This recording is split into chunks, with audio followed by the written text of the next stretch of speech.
সত্যপাল মালানি, উল্লাসনগর। আমার ধারণা ডক্টর জাকির নায়েক শ্লোক নিয়ে খেলা করছেন। উনি শুধু শ্লোক নিয়ে খেলা করছেন। ইসলাম এই পৃথিবীর মানুষকে ভাগ করেছে দুই ভাগে, একটা হলো মুমিন, আরেকটা হলো কাফির। অবশ্যই আমরা ইসলাম ধর্মের এই কথাগুলো বিশ্বাস করি না, মানতেও পারি না। তাই ইসলাম ধর্ম যেভাবে আমাদের উপর সর্বজনীন ভ্রাতৃত্বকে চাপিয়ে দিচ্ছে, সেটা আসলে কখনোই সম্ভব না। ইসলাম মানুষের মধ্যে শুধু বিভেদ তৈরি করে। তাদের মধ্যেও আছে শিয়া, সুন্নি, এছাড়াও ইসলামে আরো 70টা গোত্র আছে।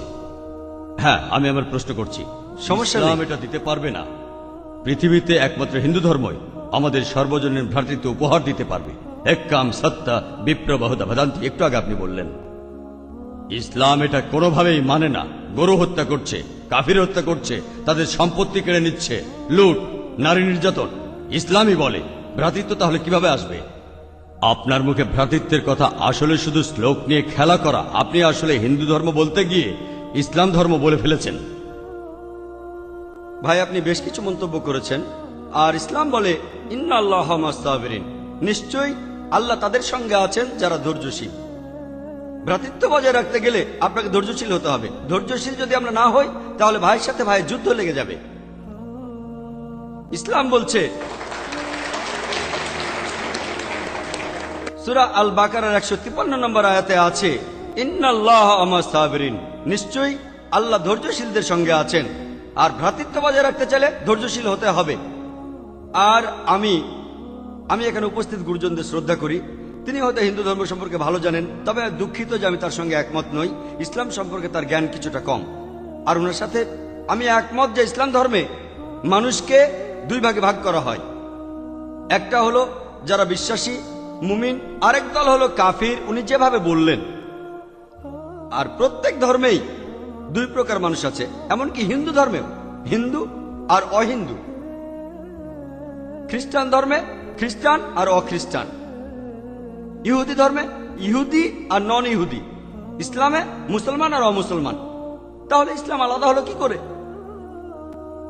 আর আমি এখানে হিন্দু ধর্মের সমালোচনা করব না, আমি সমালোচনা করব না।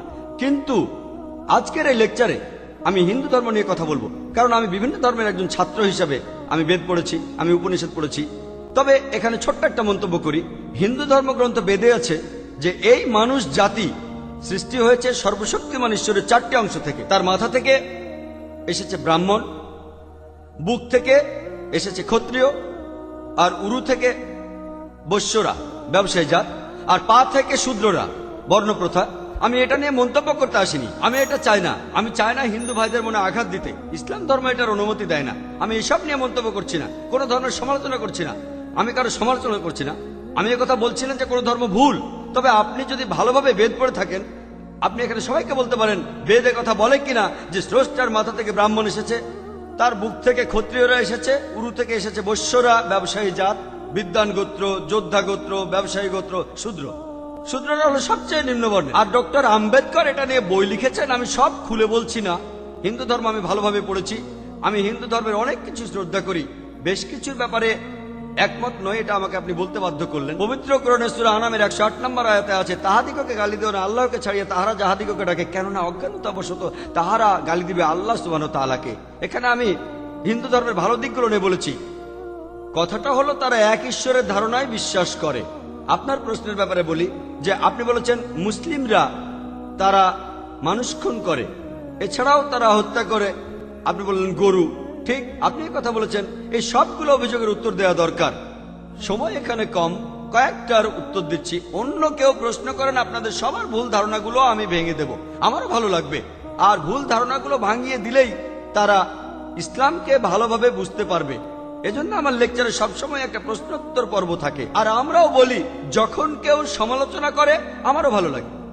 যত বেশি সমালোচনা হবে তত বেশি বোঝাতে পারবো, তত ভালো করে ইসলামকে বুঝতে পারবেন। আমিও সেটাই করি। ইসলামও বলে সত্যকে ছড়িয়ে দিতে। হিকমার সাথে পবিত্র কোরআনে সূরা নেহালের 125 নম্বর আয়াতে আছে, উদু ইলা সাবিলি রাব্বিকা বিল হিকমা ওয়াল মাউযিতিল হাসনা ওয়াজাদিলুম বিল্লাতি। মানুষকে প্রতিপালকের পথে আহ্বান করো হিকমত আর সদুপদেশ দ্বারা। আর উহাদের সহিত তর্ক করিবে সবচেয়ে উত্তম পন্থায়। যখন বলা হয় আমরা আমিষ খেতে পারবো কিনা, গরু ছাগল কোরবানি দেয় ইত্যাদি, আর অনেক অমুসলিমই বলবে মুসলমান আপনারা সবাই নিষ্ঠুর মানুষ, প্রাণী হত্যা করেন।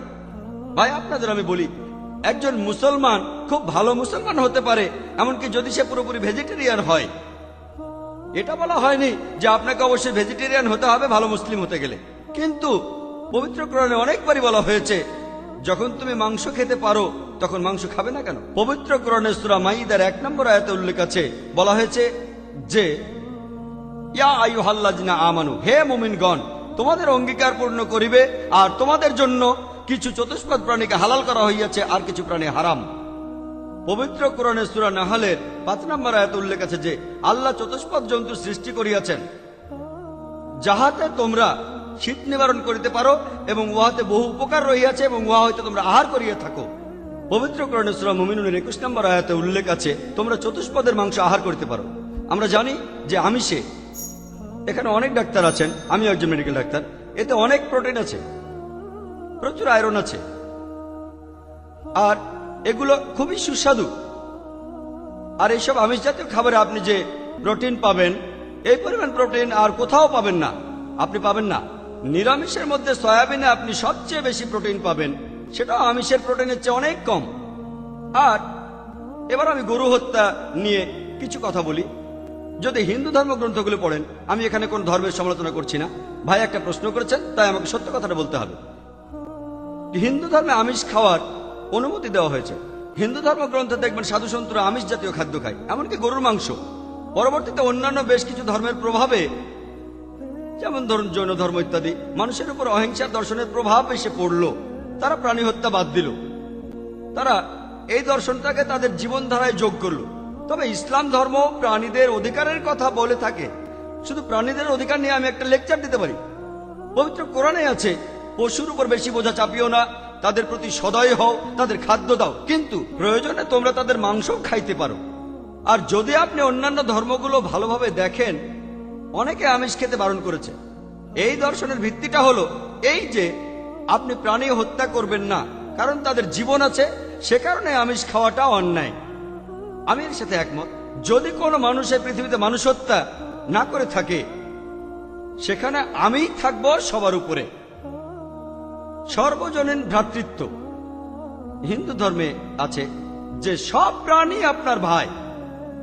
প্রত্যেক প্রাণী হোক সে সাপ, পাখি অথবা পতঙ্গ। আমি আপনাদের একটা প্রশ্ন করছি যে কোন মানুষটা হাজার হাজার ভাইকে না মেরেও 5 মিনিটের জন্য বেঁচে থাকতে পারে? এখানে যারা মেডিকেল সায়েন্স পড়েছেন তারা ভালো বুঝতে পারবেন যে আপনারা যখন নিঃশ্বাস নেন তখন আপনার শরীরে প্রচুর ময়লা জীবাণু ঢুকে, সেগুলোকে মেরে ফেলেন। তার অর্থ এই ধর্মে বাঁচার জন্য আপনার ভাইদের আপনি মেরে ফেলছেন। ইসলামের সর্বজনীন ভ্রাতৃত্ব বলে মানুষ জাতির প্রত্যেকেই আপনার ভাই। বিশ্বাসের ভ্রাতৃত্বে প্রত্যেক মুসলমানই ভাই ভাই, প্রত্যেক প্রাণীই আমার ভাই নয়। তবে অন্য প্রাণীদের রক্ষা করতে হবে, তাদের ক্ষতি করবেন না, বিনা কারণে তাদের অত্যাচার করবেন না, তবে প্রয়োজন হলে সেগুলোর মাংস খেতে পারেন। তাই যে দর্শন বলে আমিষ খাবার খাওয়া অন্যায়, কারণ এখানে আপনি প্রাণী হত্যা করছেন, বিজ্ঞান প্রমাণ করেছে, এমনকি গাছপালারও জীবন আছে, আপনারা জানেন। তাই একথা এখানে খাটছে না যে প্রাণী হত্যা করা অন্যায়। তাই এখন তারা যুক্তিটা পাল্টে বলল যে আচ্ছা, গাছেরও জীবন আছে, তবে তারা ব্যথা অনুভব করে না, তাই গাছ হত্যার চেয়ে প্রাণী হত্যা অনেক বড় অপরাধ। আর আজকের দিনে বিজ্ঞান উন্নত হয়েছে, আমরা জানি গাছও ব্যথা অনুভব করে, এমনকি গাছও কাঁদতে পারে, গাছেরও ভালো লাগতে পারে। তাই গাছ ব্যথা অনুভব করে না, এটা টিকলো না। এখানে ব্যাপারটা হলো যে গাছের কান্না মানুষ শুনতে পায় না, কারণ মানুষ কানে যে শব্দ শোনে সেটা সীমা 20 সাইকেল পার সেকেন্ড থেকে 20,000 সাইকেল পার সেকেন্ড। এই সীমার মধ্যে কিছু হলে মানুষ সেটা শুনতে পায়, এই সীমার নিচে বা উপরে মানুষ কিছু শুনতে পায় না।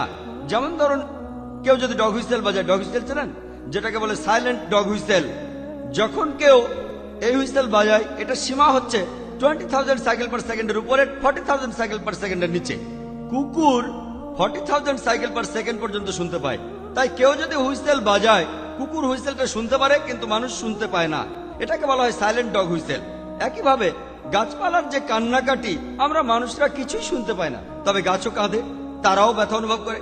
আমাদের একজন ভাই বললেন, যিনি বিষয়টা নিয়ে বেশ তর্ক করছিলেন, আর আমাকে বললেন, ভাই জাকির, আপনার কথা আমি মেনে নিলাম যে গাছপালারও জীবন আছে, তারাও ব্যথা অনুভব করে, তবে আপনি কি জানেন যে গাছের দুটো ইন্দ্রিয় কম আছে, তাদের 3টা ইন্দ্রিয় আছে, পশু পাখির ইন্দ্রিয় আছে 5টি।